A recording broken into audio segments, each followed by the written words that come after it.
앞뒤 좌우로 인사합니다. 잘 오셨습니다. 사랑합니다. 축복합니다. 네. 지금 이웃나라 일본 사람들은 다음 달 7월을 아주 근심 어린 눈으로 지금 기다리고 불안해하고 있습니다. 왜 그러냐면 1954년생인 어느 여성이 자신이 실제로 꿈에서 본 내용을 적은 것을 이게 만화책으로 출간을 했는데 이게 완벽하게 지금 들어맞은 겁니다. 이 여성은 그 다른 사람들과는 다르게 꿈을 꾸고 나면 보통 사람들처럼 꿈을 거의 기억을 못하는 게 아니라 너무나 생생하게 기억을 하는 경우예요.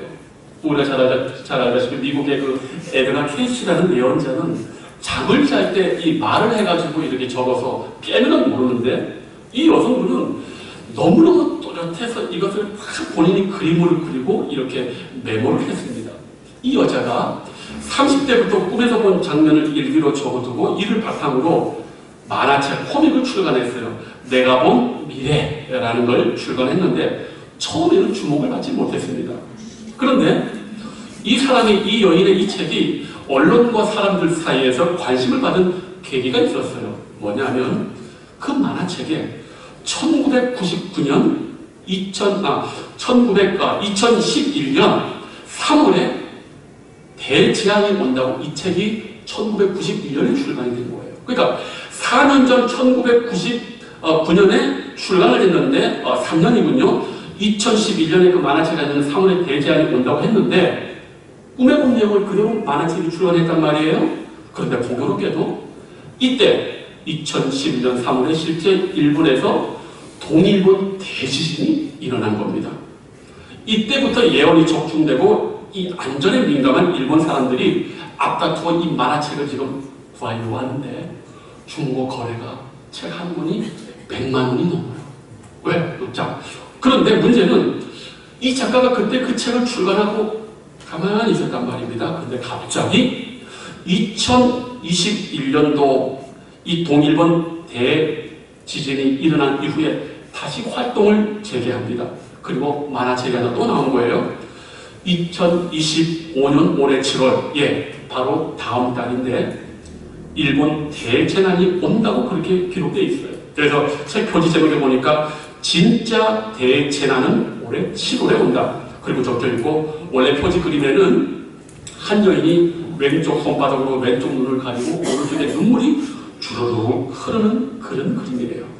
근데 어찌된 일인지 이것이 언론의 스포트라이트를 받고 나서는 표지가 바뀌었어요. 눈물을 흘리지 않는 걸로 나옵니다. 여러분 알다시피 지금 그 전 세계 화산학자들은요, 일본의 후지산이 오늘 폭발해도 이상하지 않다라고 해요. 왜? 일본의 역사를 보면 100년에서 150년 사이에는 화산이 터지고 난카이 트로프라든가 이런 데서 언제나 터지는데 이상하게 올해만 100년에서 150년 주기가 지금 지나간 거예요. 그래서 전 세계 학자들은 일본은 언제든 지진이 나오고 쓰나미가 와서 망해도 이상하지 않다라고 스스로 얘기를 하고 일본의 재난성에서 아예 대놓고 이번에 터지면 30만 명 죽는다고 대놓고 이야기를 할 지경입니다. 물론 우리는 그런 일이 없어서 얼마나 감사한지 몰라요. 그래서 여기 일본의 친척이라든가 또 일본을 동경하는 사람들은 한번 생각해 보십시오. 만약에 일본 사람들 지금 무슨 생각하고 있을까? 우리는 그런 생각 안 하지만 일본 사람들은 심각해요. 혹시 만약에 성도님들이 일본에 산다고 생각해 보시고 가정의 가장이라고 생각해 보십시오. 어떤 생각하시겠습니까? 저 같으면 피할 생각도 해야 되겠죠. 완전히 이주하지는 못해도 최소한 7월, 8월 한 달만큼은 저라면 그 땅을 떠나겠습니다. 미신 예언이 아니에요. 정확히 그 여인의 예언이 맞아서가 아니라 공교롭게 그 예언 플러스 현상학적으로 지질학자들과 관료들이 터질 수 있다고 하니까요. 자, 그런데 문제는 어떠합니까? 일본이라는 나라는 사면이 바다로 둘러싸여 있어요. 어디로 피할 수 있겠어요? 피할 데가 없지. 피할 데가 없지.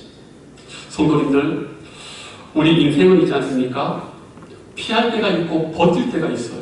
문제는 버텨야 할 때 버티지 못하고 피해서 낭패를 보고 피해야 될 때 피해야 되는데 버티다가 낭패를 보고 이게 어려운 거예요.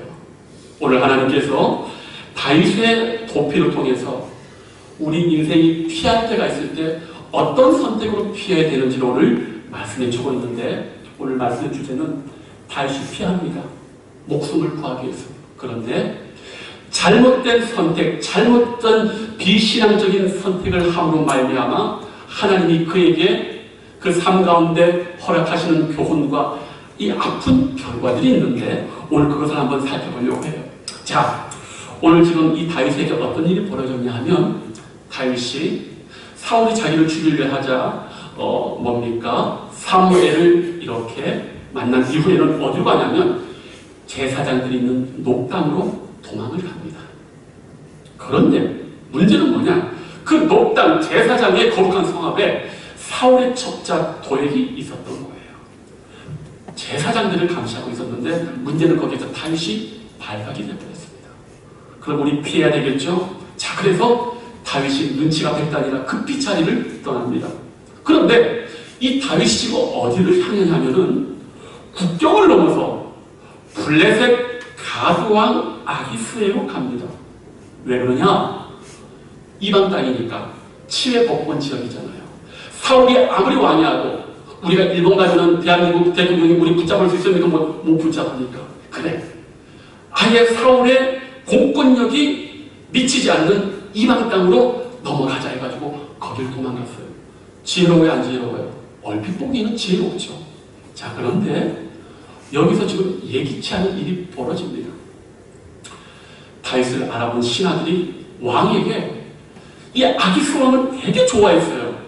소문으로 듣던 다윗을 이루어보니까 되게 좋아했어요. 그런데 아기스 왕을 보조하는 신하들은 매일 눈으로 뭔 얘기 하냐면은, 왕이여, 이 사람이 누굽니까? 이 사람은 사울이 죽인 자는 천천히고 다윗은 만만 이루다 하지 않으면, 이게 무슨 말이에요? 이 말을 또 머리 나쁜 사람들이 그대로 듣는다? 이 말이 뭔 말이냐면은, 왕이여, 지금의 사울 왕보다도 10배나 강력하고 우리 왕권에 위험이 되는 사람이 눈앞에 왔으니 당신의 입안에 왔으니 어떻게 하란 말이에요? 좋아하지 말고 여기서 제거를 하라는 얘기예요. 그러니까 신하들은 왕 앞에 직언을 못하잖아요. 왜? 직언을 하면 왕이 어떻게 해요? 죽이는 경우가 많으니까 지혜롭게 말하는 거예요. 사울이 죽인 자는 천천히고 다윗은 만만이다. 사울 왕보다도 더 큰 존경하는 이스라엘의 사람이 왔는데 지금 당신이 입 벌리고 좋아할 때가 아니라는 얘기예요. 이런 신하들이 있으면 나라가 강해집니다. 왕 옆에 간신들만 있고 왕 옆에 아무마한 나라가 신하들이 있으면 나라는 망하는데, 이야, 이놈들 참 똑똑하지. 다윗보다 한 수 위에 지금 이 아기스 신하들이 한눈에 알아보고 이 말을 슬쩍 하는 거예요. 그러니까 12절에 보니까 다윗이 이 말을 그의 마음에 두고 가드왕 아기스를 어떻게 두려워했다? 심히 두려워했다. 이걸 보셔야 돼요. 다윗이 지금 속인다고 생각해서 왔어요. 그러면서 두려움이 있는데 자신의 이 의도를 정확하게 신하들이 간파하니까 어떻게 두려워했다? 심히 두려워했다. 아, 죽었다. 이거 죽었구나. 이렇게 하는 겁니다. 자, 성도님들, 이 사태는요, 다윗이 전혀 예상하지 못했는데 여기 우리가 좀 더 깊이 들어갈 부분이 있어요. 왜 하필 다윗이 가드왕 블레셋 땅으로 갔을까? 성도님들, 여기에는요, 잘 들으셔요. 다윗이 잘못된 판단이 들어있어요. 세속적인 판단, 인간적인 판단, 그리고 얄팍한 정치적 판단이 들어있습니다. 왜? 녹당의 제사장에게 밥 얻어먹고 나올 때 뭘 달라고 한 줄 아십니까? 골리앗의 칼을 달라고 했어요.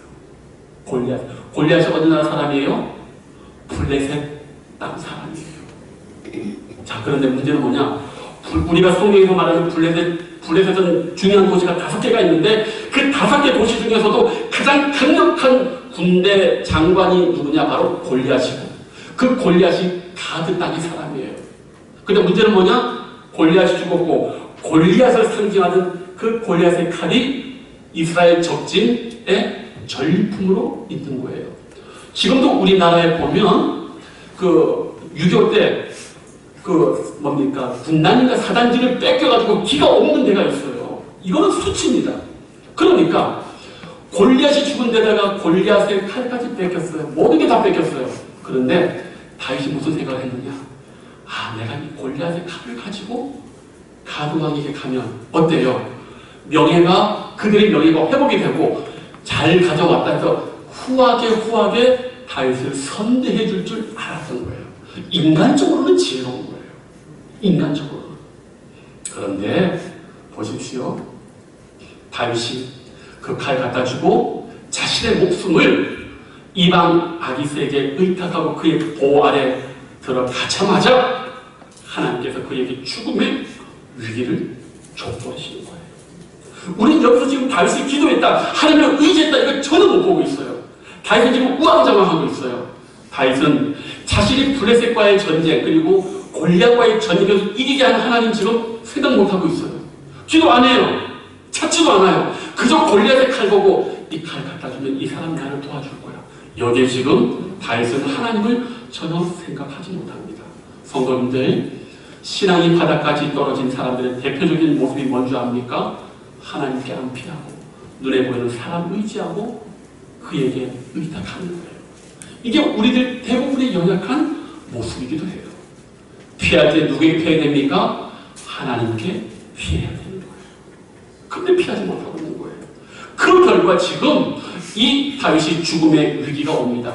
이 위기를 겪고 나서 다윗이 나중에 미친 일을 겨우 살아날 때 하고 그 다음에 쓴 시편이 바로 34편이에요.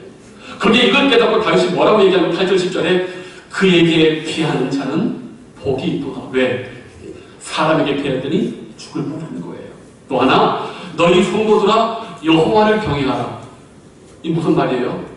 죽이려고 하는 사울왕 두려워하지 말고, 사람 경외하지 말고, 누구를 먼저 경외하라? 하나님을 먼저 두려워하고 경외하라. 또 이런 말도 있어요.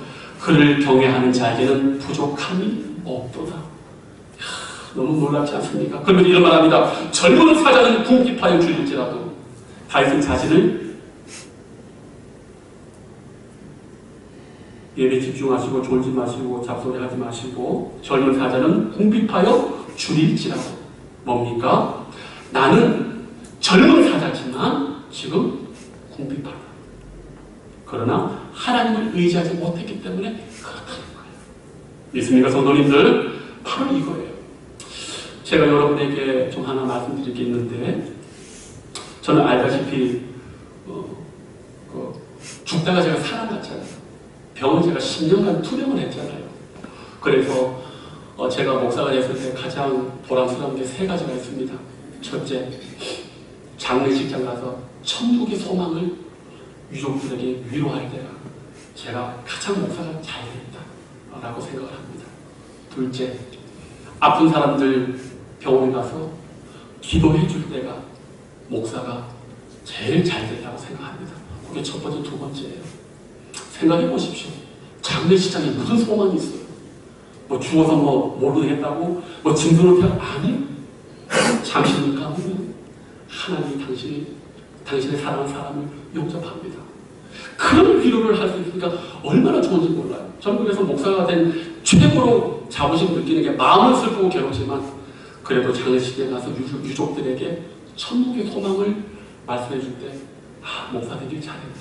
또 하나, 아픈 사람을 주님의 이름으로 기도할 때 유익을 느낍니다. 그런데 솔직한 말로 우리 예전에 유명한 우리 목사님들 초대교회처럼 은사는 없어서 속은 상해요. 그러나 제가 그걸 기도하지는 않습니다. 왜냐하면 우리 목사님들 중에서는 성도들을 돌보려고 이제 어르신들이 많으니까 칭이라든가 부항이라든가 뜸을 이렇게 많이 배우잖아요. 저는 그걸 나쁘다고 보지 않아요. 근데 그렇게 되면 오해가 있어요. 목사는 육체의 병을 고치는 사람이 아니에요. 인간적으로는 육체의 병을 고치는 게 좋겠죠. 그러나 목사는 저는 그건 아니라고 봐요. 잘못됐다는 게 아니라 목사는 영혼을 위로하고 오히려 목사의 기도와 목사의 신방을 통해서 말씀이 좀 능력이 없고 기도에 능력이 없고 치유의 은사가 없어도 목사는 그 영혼으로 하나님을 주목하게 하는 게 가장 중요한 목회자의 저는 의무고 준비의 모습이라고 저는 생각을 합니다.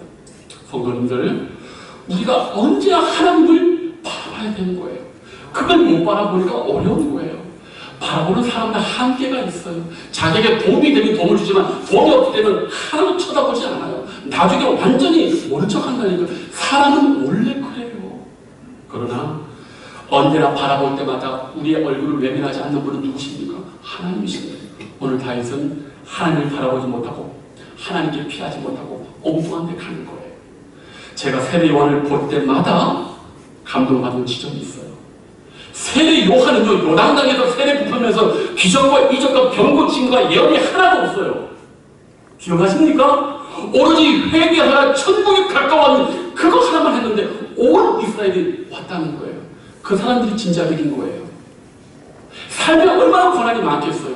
그런데도 너희 영혼이 회개된다는 그 말 한마디에 삶의 모든 해결에 대한 문제를 가지고도 내 영혼이 문제가 있다고 머리 숙이는 그 사람, 그것을 선포하는 사람, 진짜인 거예요. 사랑하는 성도님들, 저는 그런 능력이 없어요. 그러나 저는 여러분들에게 꼭 말씀합니다.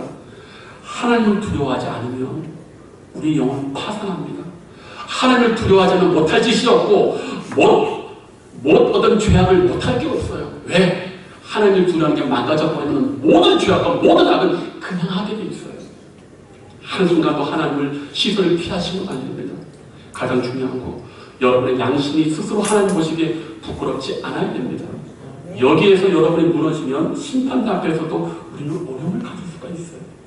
저는 여러분이 꼭 그것을 기억해 주시길 바랍니다. 그래서 성도님들, 하나님께 피하시고 사람한테 피하지 마시고 하나님을 찾으시고, 그렇다면 그분이 내 인생을 분명히 책임져 주실 겁니다.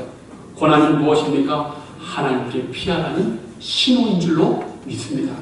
고난이 올 때마다 하나님이 신호 주시는 거예요. 나한테 빨리 와, 딴 데 가지 말고. 믿습니까? 그러고 내가 축복합니다. 자, 이제 두 번째로 살펴볼 말씀이 하나 있는데, 다윗이 이 비신앙적인 선택으로 잘못 피했더니 엄중한 결과를 경험하는데요. 이게 뭐냐? 기억하십시오. 커다란 수치를 경험합니다. 자, 말씀드려요. 다윗이 얼마나 눈치가 빠르고 영민한지 목숨이 경각에 달려서 눈이 바짝바짝한 것 같아요. 한 100단 되는 것 같아요. 신하들이 다윗의 진면목을 알고 곧바로 여기서 다윗이 엄청난 순발력을 발휘합니다. 심히 두려워하여 13절 그들 앞에서 그의 행동을 변하여 뭐한다? 미친 척한다. 대문짝에 그적거리고 침을 수염에 흘렸다. 자, 근데 여기서 보십시오. 왜 여기 하필 미친 척을 할까요? 이유가 있어요. 다윗이 여기서 미친 척하는 이유가 있습니다. 왜냐하면 고대 사회에서는 미친 사람을 정신이 온전하지 못했기 때문에 무시한 게 아니라 아픈 사람, 불쌍한 사람으로 긍휼히 여겼어요. 오늘 우리는 미친 사람 보면은 저 정신 나갔다고 하면 막 비난하고 무섭게 여기는데, 고대 사회는 그렇지 않았어요. 저 사람 너무 아프다. 너무 아프다. 그렇게 해서 그 사람을 돌봐줬습니다. 저는 이런 부분에서 오늘날은 진짜로 사악합니다. 왜? 오늘날은 정신이 온전하지 못한 사람들, 그리고 이런 노숙자들이지 않습니까? 사람들이 그들의 주민등록증을 이렇게 몇천 원, 몇만 원 주고 이렇게 사가지고요, 수백, 수천 대출받고 그 사람들을 그렇게 어렵게 만들어요. 특히 정신이 온전하지 못한 사람을 자기의 수단으로 이용하는 이 악한 자들이 너무 많아요. 이건 진짜 말씀입니다. 저는 어렸을 때 우리 시골 촌에 꼭 1년에 한두 번 여자나 남자나 정신이 나간 미친 사람이 와요. 그리고 우리들 잘 모르니까 무서워하면서 돌을 던집니다. 그런데 우리 동네에 그 초등학교도 못 나는 무식한 어른들이 우리들에게 무슨 얘기 하니까 그러지 마라. 아픈 사람이다. 그러지 마라. 그렇게 얘기를 했어요. 학벌이 중요한 게 아니에요. 학벌이 중요한 게 아니에요. 다윗에 대해서요, 불쌍히 여겨가지고, 또 하나, 이 사람들은 불쌍히 여김을 당할 뿐만 아니라 부정하다고 여겨졌어요.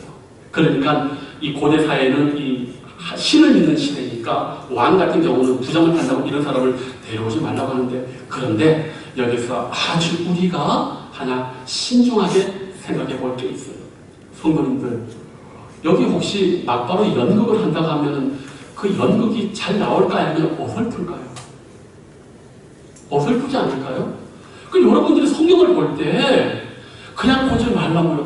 다윗이 지금 살라고 연극을 하는데 어떻게 한 번의 연극에 사람들이, 신하들이, 왕이 한 번에 쏘가 넘어갈까? 이거 믿을 수 있습니까? 연극 해보셨어요? 연극 쉽지 않아요. 그런데 문제가 뭐냐? 한 번에 이 연극을 하네. 근데 한 번에 다 쏘가 넘어가네. 자, 그럼 여러분에게 묻습니다. 이 연기는 대단했어요. 다 쏘가 넘어갔어요. 연기에 학원도 있는 게 아니에요. 자, 여기서 문제. 다윗이 이 한 미친 행동, 침을 수인 흘리고 대문짝에 그적거리는 이 행동, 다시 본 적이 있을까 없을까? 다윗과 가까운 사람 중에서 미친 사람 하나 있지요? 성경에 이것은 기록되어 있지 않으면 미쳤다고 분명히 말한 사람이 하나 있었어요. 다윗을 죽이려 했던 사울 왕. 성경에 이것은 기록되어 있지 않지만 다윗은 여러 번 사울 왕이 미쳤을 때 아마 그 모습을 자세히 본 것 같아요. 바로 거기에서 즉흥으로 이게 이렇게 뭐랄까 발휘되지 않았을까. 왜? 사울 왕은 즉각적으로 발작을 한다고 하거든요. 발작하면 어떤 줄 압니까? 저는 제 시골 친구, 바로 옆집의 친구가 그 간지를 가지고 있는 친구가 있었어요. 정확히 압니다. 아, 여러분, 그걸 바라보는 부모 입장은요, 너무너무 힘들어요. 옆에 있는 친구도 무서워요. 갑자기 몸을 제하지 못하고 침이 흘러나오고 눈알이 돌아가요. 정말 힘듭니다. 그런데 이 다윗의 이 미친 행동이 바로 사울 왕이 그랬을 거라고 저는 보는 거예요. 그러니까 지금 이렇게 이 위기에 처했을 때 이것이 막바로 생각나서 지금 사울이 발작했을 때 그 행동을 지금 즉흥적으로 한 것이 아닐까라고 생각합니다. 그런데 여기에서는 우리가 겉으로 아무리 연기를 잘해도요, 속이 100% 동화가 되지 않는 사람을 뭐라고 합니까? 감동 못 시켜줘. 저는 바로 여기에서도 비밀이라고 생각하는 거예요. 다윗이 지금 겉으로 지금 막 미친 척을 하는데 다윗의 속마음도 뭡니까? 미치겠다는 거예요. 사울왕을 피해서 안전하게 왔더니 여기 죽을 일이 있는 거죠. 사자를 피해서 도망을 쳤더니 곰을 만나고 곰을 피해서 어느 집에 들어갔더니 독사가 거기 입을 벌리고 있는 거예요.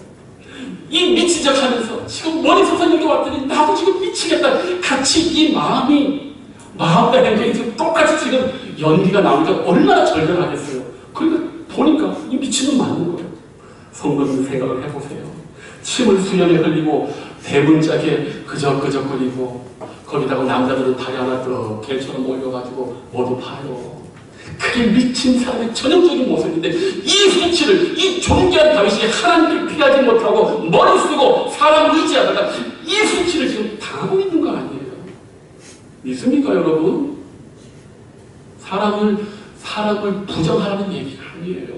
여러분의 의지하고 여러분의 피할 사람은 누구요? 하나님, 그분 한 분밖에 없다는 거예요. 그런 사람은 결국은 승리하게 돼 있는 거예요. 성도님들, 고난의 순간에 선택을 잘 하셔야 돼요. 어설픈 선택하지 마시고 앞뒤 캄캄할 때 일단 기도부터 하셔야 돼요. 사람은 그 다음에 찾아가셔야 됩니다. 기도한 다음에 찾아가세요. 그리고 하나님을 찾아가서 어떻게 해야 될지 잠자리 때로는 울부짖고 기도하셔야지 이런 수치를 안 당하게 될 줄로 믿습니다. 자, 이제 마지막으로 한 가지 좀 더 말씀을 드릴게요. 오늘 이 다윗이요, 10절하고 12절 보면은 왜 우리가 그토록 존경하는 다윗이 이러한 어리석은 선택과 수치와 죽음의 위험을 당할까? 딱 보면 10절에 그날에 다윗이 사울을 뭐해서? 두려워했어. 12절 다윗이 이 말을 그의 마음에 두고 가도와 아기들 심히 뭐해서? 두려워해서. 자, 다윗이 지금 잘못 선택하는 것의 원인이 뭡니까? 두려움의 근본이에요. 두려움. 근데 이 말씀은 오늘 아주 우리에게 의미심장한 말씀이 하나 있습니다. 우리 11절은 너무 중요하기 때문에 제가 그만할 때까지 다 같이 한번 읽습니다. 시작! 아기스의 신하들이 아기스에게 말하되 이는 그 땅의 왕 다윗이 아니. 여기까지. 그 땅의 왕 누구요? 그 땅의 왕 다윗. 이상하지 않아요? 지금 이 땅의 왕 누구예요? 사울이잖아요. 그런데 블레셋 아기스 왕은 그 땅의 왕은 누구라고? 근데 다윗만 몰라. 지금 다윗을 사울에게 쫓겨가고 죽는다고 다윗은 개미밖에 안 된다고 하는데 정작 가동한 아기스는 벌써부터 다윗을 누구로 봐요? 이 땅에 이스라엘의 진정한 왕은 누구다? 다윗이다. 다윗 자기만 모르는 거야. 세상에나. 이게 바로 문제인 거예요. 저 여러분의 하늘 앞에 부름받을 때 얼마나 택하신 족속과 왕같은 재산, 거룩한 나라, 그의 소유된 백성인데 그 특권을 전혀 모르고 스스로 고난 때문에 완전히 자신의 존재한 일을 잃어버리고 자기 스스로가 개미가 돼버린 거예요. 믿습니까? 이게 얼마나 역설적입니까? 가드왕 아비스는 그 땅에 왕이 왔냐는데 다윗은 생각지 못하는 거예요. 두려워하는 거예요. 이게 바로 믿음이 없고 두려움 가운데 있을 때 우리가 스스로 이렇게 어려움을 이렇게 받게 되는 거예요. 성도님들은 하나님 앞에 존귀한 사람들입니다. 두려움을 가질 필요가 없어요. 주님이 여러분들과 함께하는데 왜 두려워하십니까?